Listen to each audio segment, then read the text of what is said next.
Farooq college വിവാദത്തിൽ വിദ്യാഭ്യാസ മന്ത്രി അബ്ദുറബിന്റെ വിവാദ പ്രസ്താവന. ക്യാമ്പസുകളിൽ ആൺകുട്ടികളും പെൺകുട്ടികളും ഒന്നിച്ചിരിക്കുന്നതിൽ യോജിപ്പില്ലെന്ന് അബ്ദുറബ്. കേരളത്തിൽ ഒരിടത്തും വിദ്യാർത്ഥികൾ മുട്ടിയുരുമി ഇരിക്കാറില്ല. ഫറൂഖ് കോളേജിൽ നിന്നും തനിക്ക് പരാതി ലഭിച്ചിട്ടില്ലെന്നും വിദ്യാഭ്യാസ മന്ത്രി തിരുവനന്തപുരത്ത് പറഞ്ഞു.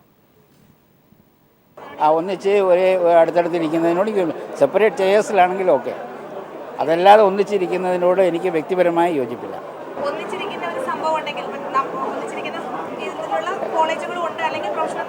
അങ്ങനെ ഏതെങ്കിലും കോളേജ് കേരളത്തിലുള്ളതായിട്ട് എനിക്കറിയില്ല. ഒന്നിച്ച് മുട്ടൊരുമി ഇരിക്കുന്ന കോളേജുകളുണ്ട് എന്നുള്ള വിവരം എനിക്കില്ല.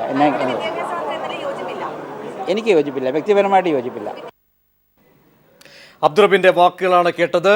ഇന്ന് ഇതേ ദിവസം ഈ സംഭവം തന്നെ ചർച്ചയ്ക്ക് എടുക്കുമ്പോൾ നമ്മോടൊപ്പം ചർച്ചയിൽ പങ്കുചേരുന്ന രാജ്യസഭാംഗം TN സീമ, ഒപ്പം തന്നെ സാമൂഹ്യ നിരീക്ഷകൻ ഫക്രുദ്ദീൻ അലി, ഒപ്പം BJP നേതാവ് പത്മകുമാർ, അബ്ദുള്ള, ഒപ്പം തന്നെ കോളേജ് ക്യാമ്പസിൽ നിന്ന് പുറത്താക്കപ്പെട്ട വിദ്യാർത്ഥി ദിനുവും നമ്മോടൊപ്പം തത്സമയം ചേരുന്നു. ആദ്യം സീമയിലേക്ക്, TN സീമയിലേക്ക്.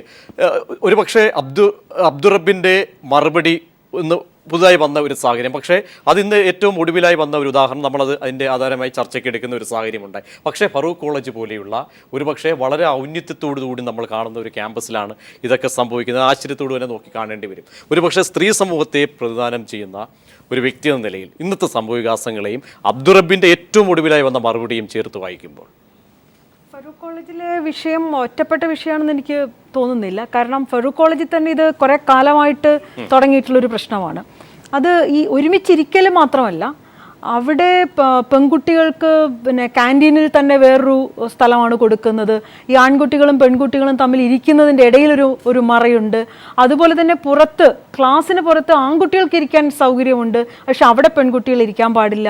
അപ്പോൾ ഇതൊരു ക്ലാസ്സിൽ ഇരിക്കുന്ന, പിന്നെ ഇരിപ്പെപ്പോഴും മുട്ടിയുരുമി ഇരിക്കണം, അത് ഓരോരുത്തരുടെ മനസ്സിലെ സങ്കല്പമാണ്. അപ്പോൾ ആണും പെണ്ണും അടുത്തിരുന്ന ഉടനെ മുട്ടിയുരുമി ഇരിക്കണം എന്ന് നിർബന്ധമൊന്നുമില്ല. നമ്മൾ ബസ്സിൽ യാത്ര ചെയ്യാറുണ്ടല്ലോ, ട്രെയിനിൽ യാത്ര ചെയ്യാറുണ്ടല്ലോ. അപ്പോൾ അതൊന്നും ആ ഇരിപ്പിനെല്ലാം അങ്ങനെ കാണേണ്ട ആവശ്യമില്ല. അപ്പോൾ ഇത് ഫറൂഖ് കോളേജിലെ അവിടുത്തെ പ്രിൻസിപ്പാളൊക്കെ തന്നെ സ്വീകരിച്ചു വരുന്ന നിലപാടിന്റെ ഒരു തുടർച്ച തന്നെയാണ്. പാരമ്പര്യമായി അല്ലെങ്കിൽ സംസ്കാരം എന്ന രീതിയിൽ സ്വയമായി നിർണ്ണയിക്കുക, ഒരു കോളേജിൽ നടപ്പാക്കുക. ഒരുപക്ഷെ CCTV-യാൽ പൊതിഞ്ഞ ഒരു ക്യാമ്പസ് കേരളത്തിലൊരു പക്ഷേ അപൂർവമായിരിക്കും. ആ രീതിയിൽ കാര്യങ്ങളെ ഇങ്ങനെ സമീപിക്കുമ്പോൾ അതിനെ ഏത് രീതിയിൽ വിശേഷിപ്പിക്കണം? ഒന്ന്, ഇവരുടെ മനസ്സിന്റെ വളരെ യാഥാസ്ഥിതികവും പിന്തിരിപ്പനുമായിട്ടുള്ള മനോഭാവത്തിന്റെ അവരുടെ നിലപാടിന്റെ ഭാഗമായിട്ടാണ് ഈ കാര്യങ്ങൾ വരുന്നത്. അപ്പോൾ സ്വന്തം നിലപാടുകൾ വിദ്യാഭ്യാസ മന്ത്രിക്ക് ഇതാണ് എൻ്റെ വ്യക്തിപരമായ അഭിപ്രായം എന്ന് പറയാം, അതിന് പ്രശ്നമൊന്നുമില്ല. പക്ഷെ അത് സർക്കാരിൻ്റെ കൂടി ഫണ്ടോടെ പ്രവർത്തിക്കുന്ന ഒരു കലാലയത്തിൽ ഈ കാലത്ത് അത്തരം നിലപാടുകൾ അടിച്ചേൽപ്പിക്കുന്ന സമീപനം ഉണ്ടാകുമ്പോൾ അത് തീർച്ചയായും എതിർക്കപ്പെടേണ്ടതാണ്. ഇപ്പോൾ പ്രിൻസിപ്പാളിൻ്റെ കാര്യത്തിൽ തന്നെ ഫറൂഖ് പ്രിൻസിപ്പാളുമായി ബന്ധപ്പെട്ട് നമുക്കറിയാം, ഈ വന്ന കാര്യത്തിൽ പ്രതിഷേധിക്കുന്ന കുട്ടികളെ പുറത്താക്കുകയാണ് ചെയ്യുന്നത്. ഞാൻ ഒരു 10-16 വർഷം അധ്യാപികയായിരുന്ന ഒരാളാണ്. സർക്കാർ കോളേജിലാണ് പഠിപ്പിച്ചിട്ടുള്ളത്. ഒരേ ബെഞ്ചിലിരുന്ന് പഠിക്കാത്തതിൻ്റെ പേരിൽ ഏതെങ്കിലും ഒരു കുട്ടിയുടെ മാർക്ക് കുറഞ്ഞതായിട്ട് ആൺകുട്ടിയോ ഏതെങ്കിലും ഒരു പെൺകുട്ടിയോ പരാതി പറഞ്ഞതായിട്ട് അറിയില്ല. 5, ഇതിന് നമ്മൾ താലിബാനിസം എന്ന് വേറെ ചാനലിൽ പറയുന്നത് കേട്ടു. ഇവിടെ ഇന്ത്യയിൽ വളരെ പ്രസിദ്ധനായ ഒരു ഗുരു, ഒരു സ്വാമി, അദ്ദേഹം കേരളത്തിലേക്ക് വരുമ്പോൾ അദ്ദേഹത്തിൻ്റെ ആ ഒരു പുസ്തകം പരിഭാഷപ്പെടുത്തിയതായ ഒരു വനിത, ഒരു യുവതി, അവരെ സ്റ്റേജിലോ പരിസരത്തോ കണ്ടുപോകരുത് എന്നൊരു പറഞ്ഞ ഒരു രാജ്യം, സ്ത്രീകൾ സന്ധ്യയായിട്ടുണ്ടെങ്കിൽ പുറത്തിറങ്ങരുത് എന്ന് പറഞ്ഞൊരു മന്ത്രി, അതുപോലെ തന്നെ സ്ത്രീകൾ പ്രധാനപ്പെട്ട ചില രീതിയിലുള്ള വസ്ത്രധാരണം, ജീൻസ് എന്ന് പറയാം, യേശുദാസനെ പോലുള്ള ആൾക്കാർ പറയുന്നു അത് ധരിക്കാൻ പാടില്ല. ഇതിൻ്റെ ഒന്നും പേരിൽ നമ്മൾ ഇത്രയധികം ചർച്ചകൾ നടക്കാതെ ഈ ഒരു കാര്യത്തിൽ മാത്രം ഇത്രയും അധികം ചർച്ച നടത്തുമ്പോൾ തീർച്ചയായും ഫറൂഖ് കോളേജിനെ ലക്ഷ്യം വെച്ചുകൊണ്ടുള്ള ടാർഗറ്റ് ചെയ്തുള്ള ഒന്നാണ് ഇത്. വളരെ ജനാധിപത്യപരമായിട്ടുള്ള ഒരു അന്തരീക്ഷം ഉണ്ടായിരുന്ന കോളേജാണെന്നാണ്. അവിടെയാണ് ആ ചോദ്യം വീണ്ടും ഞാൻ ആവർത്തിക്കെങ്കിൽ ബോധപൂർവമായ ഇടപെടലാണ്. അദ്ദേഹം ഈ പ്രിൻസിപ്പൾ തന്നെ ഒരിക്കൽ പറഞ്ഞ വാക്കെന്ന് പറയുന്നത്, ഇവിടെ മതപഠനം നടത്തുന്ന ഒരു മദ്രസയാണെന്ന് വിളിച്ചാലും എനിക്ക് കുഴപ്പമൊന്നുമില്ല, അതൊരു അഭിമാനമായിട്ടേ കാണുള്ളൂ. ഇത്തരത്തിലുള്ള ഒരുപാട് പ്രഖ്യാപനങ്ങൾ ഈ പ്രിൻസിപ്പാളിന്റെ ഭാഗത്തുനിന്ന് വരുന്നുണ്ട്. അദ്ദേഹത്തിന് ശമ്പളം കൊടുക്കുന്നത് സർക്കാരാണ്.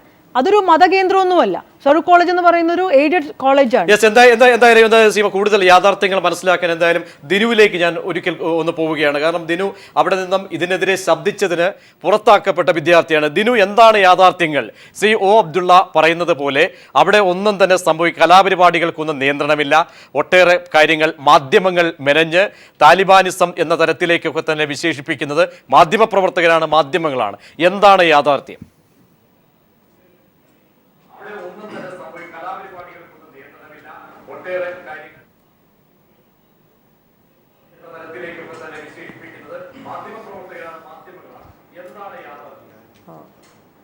ഇത് യഥാർത്ഥത്തിൽ ഫറൂഖ് കോളേജിന്റെ ഒരു ഒറ്റപ്പെട്ട സംഭവമല്ല, മറിച്ച് നമ്മൾ ഉന്നത വിദ്യാഭ്യാസ മേഖലയിൽ സ്ത്രീകളുടെ വളരെയധികം ക്വാണ്ടിറ്റേറ്റീവ് പ്രസൻസ് ഉണ്ടെന്ന് പറയുമ്പോൾ പോലും, ഏറ്റവും അധികം പെൺകുട്ടികൾ പഠിക്കുന്നുണ്ട് എന്ന് പറയുമ്പോൾ പോലും സബ്സ്റ്റാൻഷ്യലായി പെൺകുട്ടികളുടെ പ്രസൻസ് എത്രത്തോളം ഉണ്ടെന്ന് ചർച്ച ചെയ്യപ്പെടേണ്ട ഒരു വിഷയം തന്നെയാണ്. ഫറൂഖ് കോളേജിൽ വളരെ വ്യക്തമായിക്കൊണ്ട് നാടകം കളിക്കാൻ വേണ്ടി അനുവദിക്കുന്നില്ല. തെരുവ് നാടകങ്ങൾക്ക് പോലും അപേക്ഷ റദ്ദാക്കുകയാണുള്ളത്. രണ്ടാമതായിട്ട് കൾച്ചറൽ പ്രോഗ്രാംസ്, അതായത് ഫൈൻ ആർട്സ്, സെക്സ് ബേസ്ഡ് ആണ് സെഗ്രിഗേഷനിൽ. First DC boys, first DC girls, second DC boys, second DC girls, ഇത്തരത്തിൽ സെക്സ് വെച്ചിട്ടാണ് സെഗ്രിഗേറ്റ് ചെയ്യുന്നത്.